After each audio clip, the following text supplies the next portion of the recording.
Good morning. How are you today? Survived yesterday? Yesterday was a really long day of intense information, wasn't it? I promise you this will be easy on your brain. Um, like I said, I'm Chrissy. I teach mostly literature at my school. How many of you anyone teach just literature or teaches literature? I'm assuming most of you will teach literature? Yes? No? Graduated from literature. But do you teach literature in your lessons, like graded readers or anything like that? Even short stories?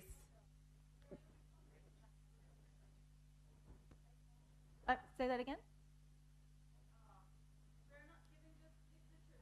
Sure, okay. I'm sorry, let me rephrase that. Not just literature, but you incorporate literature, rather short stories, those kinds of things into your lessons. Okay, all right, whew, good. So many of you, whether it's a short story, whether it's an article, um, you know, whether it's a novel, we have kind of a problem, I find, with a lot of our students, is getting them to read. And this past yesterday and our speaker today, they've been giving us tools on how to encourage our students to read, how to get them to read. I saw this cartoon and I thought it was a great idea. Just think of it as a long text message. In my school, the classes I teach, we teach literature books. So they come from 8th grade, and where they have been reading, graded readers, and then they come to a full 200 and some page novel, and it's a big change for them. A lot of them are scared of just the size of the books. They look at the page numbers first and like, oh my gosh, this is so long. What are the problems that we get? I say literature, but let's just say reading. What are the problems that we have getting our students to read? We have students who love to read, but we do have quite a few students that, So what are the problems that we have? The book is boring, right? This looks stupid. I don't want to read about this. Comprehension, right? They see a lot of words on one page and they just they give up very quickly. They think it's a waste of time, right? How is this going to help me learn English? And I got a whole story for that when the students tell me that. But what else? Yeah, lack of interest. So, first off, getting them to actually read. When I assign homework for the books, I do so in small sections because, one, I know it's usually on the list of all their weekend homework, English tends to be down at the bottom. So it's kind of the last thing that they take care of. So I want to make sure that it's, I would love to give them 30 pages, but I know it's too much. It's not going to happen. So I try to give them short ones. Reading in class as well. I'll talk about that some more. Getting them engaged, right? Talk about it's boring. Yesterday, if anyone attended Paul Morgan's session yesterday, anyone here from TED Renaissance? No? TED Renaissance primarily uses all literature books. They use very few course books. And so you have that problem of connecting this to the students' lives. Why should they care about this character? Why should they care about this story? And then, of course, the comprehension. In our IB classes, we focus a lot more on analysis. So that's another really difficult skill that students have problems with, just analysis overall in any subject area. So, basically what I want to do, when we had this, I was really excited. I love to read. So when I saw that our conference this year was about literature and it's about words and storytelling, I got really excited. And then when I come to these events, these conferences, I like to hear ideas because, it's April. Is it still April? Yes, it's April. We're burnouts. I don't know about you, but kind of burnouts. Trying to find a new idea right now is not really going to happen. Where do you turn to find new ideas? Blogs, online. Sometimes I just desperately type in animal farm activities, seeing what comes up. Sometimes you can find some good things, but it takes time to go through all that stuff. So we as teachers are each other's best resources. And so what I wanted to do is, since I've been teaching different literature books and doing different activities with them, I just wanted to share that. And then I wanted us to be able to just share together, because one idea I might have, you can build on it and make it better. And none of the ideas that I'm going to present to you are life-changing. They're just really easy things that I find that students helps get them engaged some more. It helps them connect to the story a little bit more. So, like I said, I would like to share what I do, and I would love for you to share what kind of even short stories, what types of graded readers or literature stories you do in your lessons, and hopefully we can get some inspiration for, I don't know about the end of the year, but maybe for next year. So I'm just going to briefly, if you're familiar with this book, I'm just going to briefly outline it. This is a wonderful novel. I tend to go towards, I think classics are wonderful. I think they clearly have a place in our education system, but I find some classics turn kids off right away. They're like, oh, that's old. I don't want to read that. Our 9th graders, their summer reader is Anna Karenina in Turkish, not in English. And I feel so badly for those kids, because that book is so huge. Has anyone read Anna Karenina? Yeah, me neither. I'm not a big Tolstoy. Huh? You've seen the movie? Okay, yeah. So Curious Incident, The Dog in the Nighttime. Main character has Asperger's syndrome, which is a form of autism. And that's really why I like this book. It's told from his perspective. And I don't know, in the U.S. I worked in public schools, and I've worked in special education program. So students are exposed to other students with autism or different physical disabilities, different mental disabilities, and I find that not a lot of our students are exposed to that, just because of the way, unless they personally know someone, they don't see people often that have these different types of disabilities. So that's why I really like this book. And, he takes things very literally, so he doesn't understand jokes. He doesn't understand metaphors. And one of the things we focus on is that Christopher doesn't understand reading facial expressions. If you have a sad face, he doesn't understand that means sad. If, in Turkey where you do the tisk thing, he will not understand that means no. And I didn't understand it when I first came here. Everybody was, and I was like, what's going on? But now I go to America and I'm like, and they're just like, what are you doing? I'm like, I'm Turkified, I'm sorry. So this is one of the things I do. You can level this based on, this can be middle school, this can be high school. What I do, if you want to go over feelings, emotions, vocabulary before this, you can do that. If students are pretty okay on that, you don't need to do that. So what I do is I will hand out this one.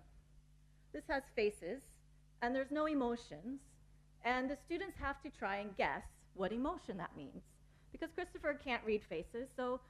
And they find this, I probably shouldn't have given you this one, but look at this one. That looks like something completely different to me, actually. But you see the students struggle. Some of the easy ones, are easy to get, but they struggle, and so that helps them empathize with Christopher a little bit more about why, because they're just like, why doesn't he understand that? So they're like, look, it's hard for you. Imagine not having that ability at all, how hard it is for Christopher. And then I let them check the answers. Sometimes I'll have students come up and I'll give them an emotion, and I say, show it on your face, and the classroom has to decide what emotion that is, and they find that really hard as well. The one thing students love about this, and instead of doing a written character analysis, I have them do something with social media. And there is something called InstaFake. It's a PDF if you don't want students opening a real Instagram account. It's InstaFake. It has a PDF format, and it's just like Instagram, except on paper. I do two things. The first thing, I give them an option. So they can either do Instagram, and most of them really want to do a real Instagram account. So if you do Christopher Boone, if you Instagram Christopher Boone, you're going to find a lot of accounts, probably all from my kids. But I tell them, you need to, as Christopher, create his, if he had an Instagram account, this is very basic, but they find aspects of the character, so then I understand that they understand the character. And I like this one. It's called Prime Boy 23579, and Christopher loves prime numbers. So the chapters in the book are not 1, 2, 3, 4, 5, they're prime numbers. And so this was, they incorporated that part of the character even into the title of the Instagram account. Let's see. The other option I give them is called Farce Book. And this is also a PDF file. You can Google this and download it. And, they have to have a picture. They have to have, this is activities, interests, TV shows, all these things Christopher has talked about in his novel. So I'll do this sort of midway through the novel, and then students, so it's not at the very beginning when they just learned it. It's towards the middle. So what have they retained from understanding the character? They have to put pictures of friends Christopher might have. Christopher doesn't have a lot of friends, so one person he's close to is his teacher, so maybe they'll put his teacher up there. And then they have the other side is like a message back and forth. So they have to pick someone that would send Christopher a message and his response. But you have to respond like Christopher. So like I said, these are not like anything amazing, but I can get them to tell me more about the character I find through this than if I told them to write me like a straight character analysis. Farce book? Farce, like fake farce. The other book we do is The Giver. Anyone familiar with The Giver? Do you teach it? Ah, cool. I'm sorry, I'm going through these, and I find that I've discovered I have a lot of male main characters, so I'm working on more female main characters. But The Giver, is again about 11-year-old boy, lives in this utopian society, and so we focus on this question: is it possible? Is a utopian society possible? And students, there's a lot of things in Jonas's world that students don't understand how he doesn't know this. Like, how does he not know there's another world? And so I like to kind of support it with a film, The Truman Show. Anyone seen The Truman Show? Yeah, it's like, let me just show you, okay? He grew up his whole life on a TV show and didn't know it, because everything was planned. The Village is also a really good one, too. Yeah, I like The Village. But I find The Village sometimes is a little too slow. M. Night Shyamalan, sometimes, he starts out really slow and then he gets you at the end. Truman Show kind of keeps them more into it. So one of the things we do here is, with my colleague, as we've gotten into the story, we have them create their own utopian society. And they think this is really easy. They're like, oh, you just do this, you just do this. But then when they give their presentation, we ask them questions. Well, if you do this, how's this going to happen? And they're like, oh. So their first time that they kind of come up with their idea, it's not perfect. We've had some really interesting ideas. I think the last project, a student said, if you don't follow the laws, they kill you. I was like, how are you going to get people to live in your society if they're going to die? Again, just very basic, but the key here is making the students dig more. So I usually don't have them do all of these sections, but for example, housing. They have to explain to me, is the housing same? Why is it same? If the housing is a certain way, why is it that way? So it's not just draw a picture and put it on a poster. They have to explain everything. And I find we've done this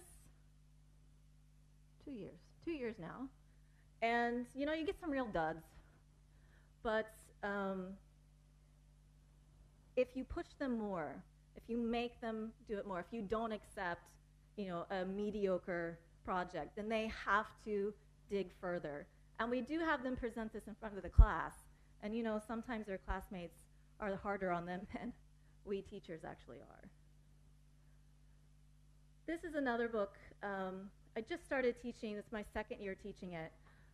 I will warn you, Curious Incident of the Dog in the Nighttime does have some language in it, some bad words.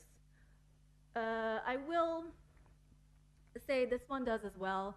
It's about a 14-year-old boy, so there's some things that go on when you're 14 years old that he mentions. I sort of just skip those parts, but if you're uncomfortable doing something like that, I just want to pre-warn you. I like this book because also I think as English teachers, as any teacher, I love introducing students to new ideas. They know what a Native American is. They know what one looks like. But they don't know the past history of one. They don't know, why does Arnold live like he does? There's a long history to why Arnold lives like he does. And so I think we're also history teachers as well. So he has a struggle, and this is why he calls it, he's a part-time Indian, because he goes off the reservation to a white school. And, on the reservation, they have they're very grouped. So if someone leaves that group, how are they treated? So these are what we focus on. Again, I do have them do a project. I used to assign them a tribe, and then I thought, that doesn't really, I don't know, I just didn't think it was effective. So now I assign them a Native American or an event that's happened recently to them and have them give a presentation about it. That's one thing I do. Another thing is we focus on identity, and these are freshman kids. Identity is very important. In the US, it's easier. I didn't teach at a school that had uniforms, so students are able to express themselves more with what they wear and how they, the makeup they wear, the hair they wear, the clothes. But it's very interesting because our students, my students, wear uniforms. So there's not always room for self-expression in that. And one thing I like to do with them is this. And the character likes to draw. So he has two halves of himself. And for Arnold, it's, being white versus being Indian. What is a white kid like? What is an Indian like? And there's really some interesting words. He uses words like, white kids have hope. Indian, a vanishing past. So he can compare, the students can see that. So what I have the students do is do it to themselves. And I was like, draw your present self and your future self, like maybe 20 years down the road. We have some very interesting future selves, like rock stars, and some of them have I wish I had some examples. But they don't only have to draw it, but they have to explain it. And sometimes if they're really kind of outrageous, I say, how are you going to get there? So you're here now, how do you get there? So I try to focus it more back on them instead of just on the character. Yeah, next time I asked my other colleague, I said, do you still have those? Because I think we gave them back to students. He's like, he didn't have them either. That's basically one thing I do. We talk about self versus group. So, Arnold has his problems, but what about you? So that's how I try to get the students more engaged, just personalize it for them. But we also do a big thing about stereotypes. And I just wanted to share this website. This website has some really great free information about bullying, about prejudices, stereotypes. They have really cool videos. Unfortunately, in the US, you can get all these materials sent to you for free, but in Turkey, they don't. But they have an online, this video, if you do anything about stereotypes, Anne Frank, anything about stereotypes, they have this, a place at the table video. and it's about, I think, 5 or 6 kids from different backgrounds talking about their lives and their history. And it's just kind of cool for them to hear these different aspects. So that's a great website to use. Does anyone teach a graphic novel? Graphic novels?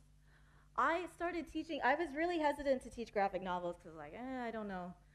You know, they're pictures and stuff, but I love teaching graphic novels now. I've taught them for 4 years. This is a wonderful one to start on, and this could even be for middle school as well. Persepolis, it has a female character, finally. And I get to share with them, we talk about the Iranian Revolution. It's her own personal biography of her as a little girl before the revolution, after the revolution, and her life, from then on. The other one I teach, I just started teaching this year, is The Complete Mouse. Anyone familiar with Mouse? Mouse? Do you like it? Talking about it? This is really good. Again, this is about the author writes about his father's life before, during, and after the Holocaust. It's also a father-son relationship because they don't get along very well. And the drawings in it are really quite incredible. He's used, obviously you can see from the beginning, that the characters are animals, and so the cats are the Nazis, and the mice are the Jews. But my students, when I first taught Persepolis, I started with Persepolis, they thought, oh, this is so easy. It's like pictures, I can just read it. But the pictures also have meaning. They also have to look at the pictures, and so it takes some time for them. I'm like, okay, she said that, but how did she draw it? Well, these are both black and white, but what shades does she use? So it's not just about reading the words, it's also about understanding the pictures that support the words. And I would say Persepolis, her drawings are a little bit more basic, but in Mouse, there's all these little things to find, and sometimes students go back and they're like, oh, I didn't realize, he had his number written on his arm, and that was in that slide. So it's kind of like it's got all these hidden eggs in it. So this is my big project I do with both of them. I did Persepolis a few years ago, and then I switched to Mouse. So they have to create their own graphic novel chapter. I say chapter. I say, you're writing a graphic novel, so what's your chapter? I have them choose something significant that's happened to them in their lives. It can be funny. It can be sad. I was like, it doesn't have to be some big secret. Don't have to reveal yourself to anybody. But think of that, and then I want you to draw that. And as soon as you hear draw, most of them are like, oh, I can't draw. I'm not grading you on your drawing, right? You can use stick figures, and I have some that use stick figures. I said, I'm grading you on how you use that stick figure, or how you use the narrative box, how you use the dialogue box to tell your story, because it's about telling their story. And I do give them kind of a backup. There is this website called Pixton.com, and they can create their own cartoon on there. They can create their own character, and it's not like a Marvel-type cartoon. I'll show you an example. This is a hand-drawn, like I said. She drew stick figures. It's about her wanting to go to this. She's a ballerina, so she wanted to go to this workshop in Bulgaria. And it's about how she convinced her dad to let her go to Bulgaria to do this workshop and the results of that. So you can see, I have criteria. They have to make so many boxes. They have to do such and such. But you can see it's very basic drawing, but it tells a really nice story. And they're able to share that. This one used some color, but I really liked, she's going on a trip to Germany, but instead of showing her in a car, she shows the rearview mirror and like two faces in the rearview mirror. So some of them, I don't know that they're this creative, but when they see this project, I'm like, wow, you actually are pretty creative. This is an example of one from Pixton, the website. It has more slides. But I think this is him going to karate meet. But you can see they can kind of create their faces. It kind of looks like him. And, their situations. I don't think this had, the title got cut off on it.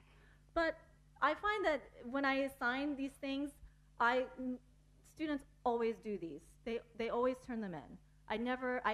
Knock on wood, never had one yet in the few years I've been doing it that did not do this project.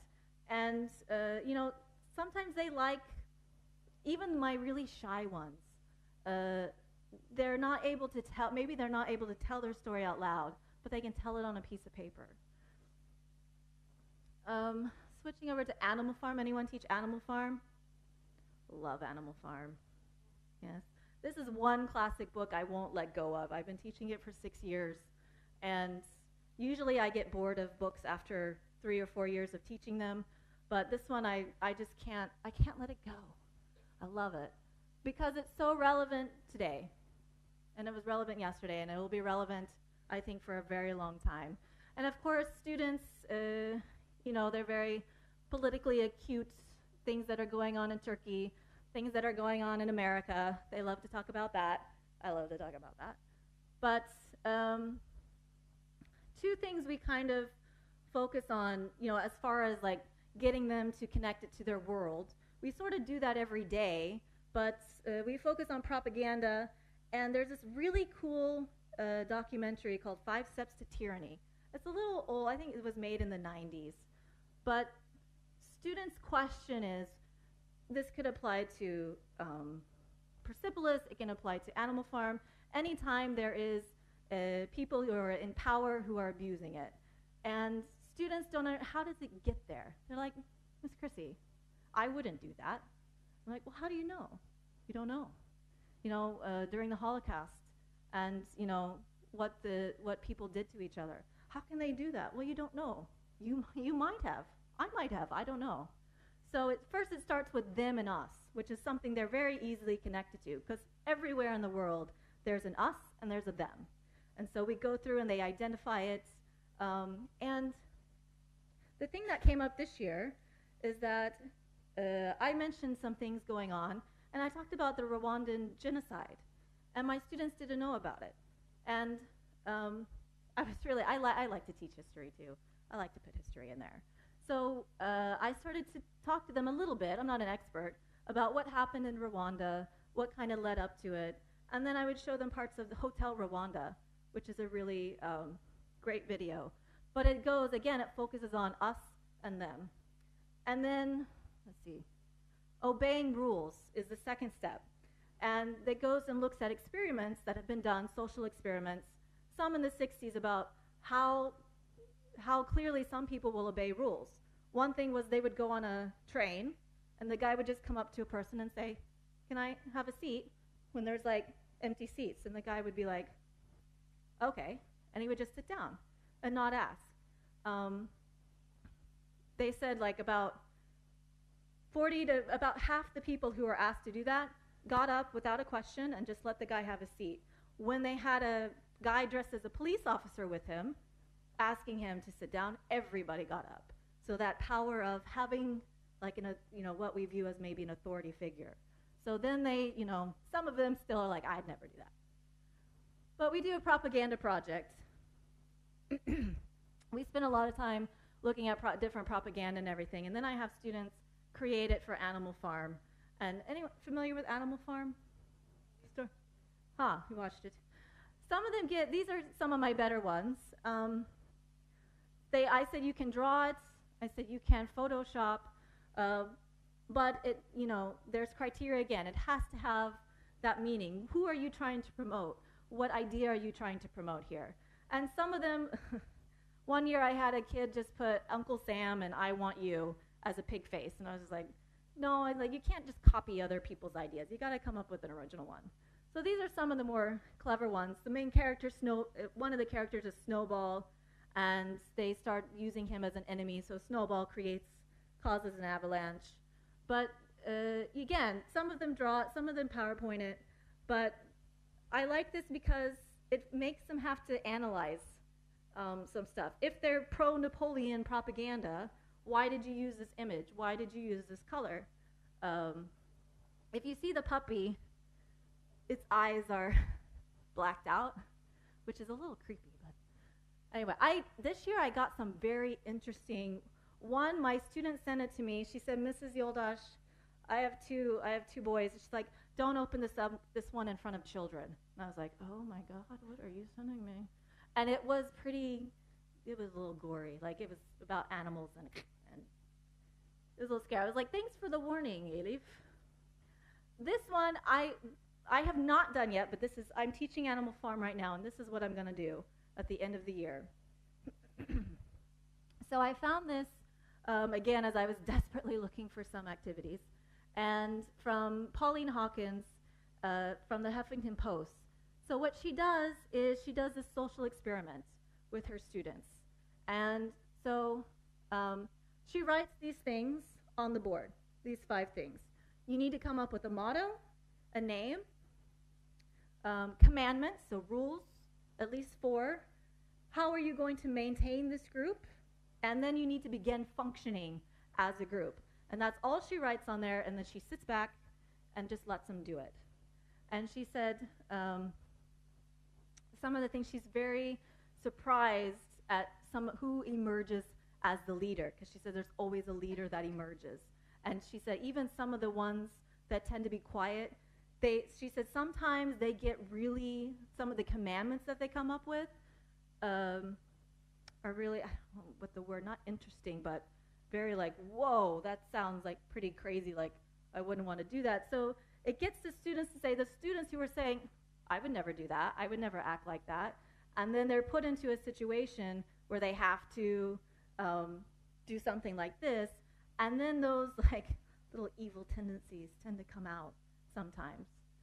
So I haven't done this one yet. I'm going to do it at the end of the year. I'm really curious what's going to happen. So I'm kind of excited about that one. These are other novels I teach. I'm just going to say, this is my golden book. Do you ever have those golden moments as a teacher where you're just like, wow. Like whether it's they've got a concept or there's just something. This Kite Runner was my golden moment as a teacher. Because if you know the story, it's a beautiful story. But I've never walked out of a classroom and had my students still reading. They the bell rings, they put the book away, and they're gone. And the first time I taught this, I had 2 kind of smaller classes, and they would read like 3 chapters ahead of where we were, because he leaves some good cliffhangers, so they want to read the next chapter. The second year I taught it, we were reading, the bell rang, got my stuff, I walked out of the class, and nobody followed me. I turned back around, I was like, what's going on? Because usually they run out to see their friends, and they're all like, I was like, oh my God, it's happened, the miracle. So now I've hold on to this book. Again, I find the majority of my students, this year I think was the first year I might have had 1 or 2 that were not really into the story, but the majority of the students I find are really into this story, and because it evokes a lot of emotions. They're just like, that's what I tap into, because there's something, these 2 boys, one's a servant, one's the wealthy kid, but they're like friends, but something happens. And they're just like, I can't believe that happened. How could he let that happen? And so I tap into that emotion. I'm like, okay, write a letter, blog about it, write a diary entry. And that's one way to get them, that's okay, tapped into writing about something. But this is a great story, even in the abridged edition, or even I don't know if they have graded reader, but this would be really great. Gatsby's good. Does anyone teach Gatsby? Graded Gatsby? Gatsby is more about like finding an object and thinking that you want it so badly, and then realizing, it's not exactly what you wanted. But I did Inherit the Wind, which is, I've seen that it's been on our TED book list the past several years, and I was like, I wonder what that is. It's a play, and we choose books. When do we choose books? April? Is that when you usually choose books? March. We chose them early, kind of this year, didn't we? Well, I chose this book last year. It was like March, and the play is about a teacher in the 1920s who got arrested for teaching evolution in America. And I was like, and then in June, the MEB did their thing where they're like, okay, you can't teach evolution in ninth grade. I was like, oh, okay. But anyway, my students, I'm shocked that my students they love to do the accents because it's a southern, so they all like to try and do their southern accent things. We're still working in it, so I haven't, we're going to perform like an abridged version of it, but that's about it. Anyway, that's what I do. Those are just some things I do. So I'm really curious about what stories, what books you guys read in your classes. So what time is it? Oh, Frankenstein. Yeah? Is it the full novel or is it graded? Uh-huh. What?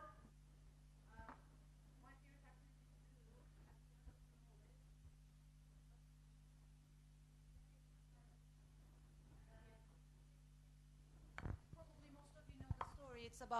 It's the first science fiction novel ever written, and it's about a professor who wants to create life out of death, and he creates a monster, a living thing that turns into a monster and starts killing people. So at the end of the novel, I say to students, do you think the creature is responsible for all the murders in the story, or is it the professor who, as the creator, who creates it and abandons it?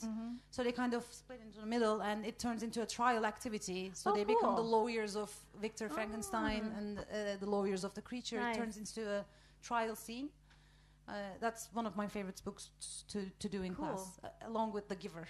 Also, I love The Giver. Yeah. It's my personal moment where they kept reading the book, although it was finished. The Giver's a good book for students who are like scared about the size of the book because it's easy to follow. The language is not too bad. And since the movie came out, I usually accompany some scenes. Like the release scene, that's my favorite thing to do in class. I don't read that chapter, I just show the release scene, and they're like, what? What? Cool. Yeah, I love that part. Frankenstein's really good. Any other really quick? I know we're running out of time. I promise I won't hold you captive anymore. No other stories? Short stories? No? Well, maybe it's a good thing we're done then, I guess. Nothing? Frankenstein? Any other? I'm sorry, I didn't catch your name. Yeah, any other? Do you read any other books? Oh, okay. Yeah. Yeah, cool. That'd be great. All right, so that's it.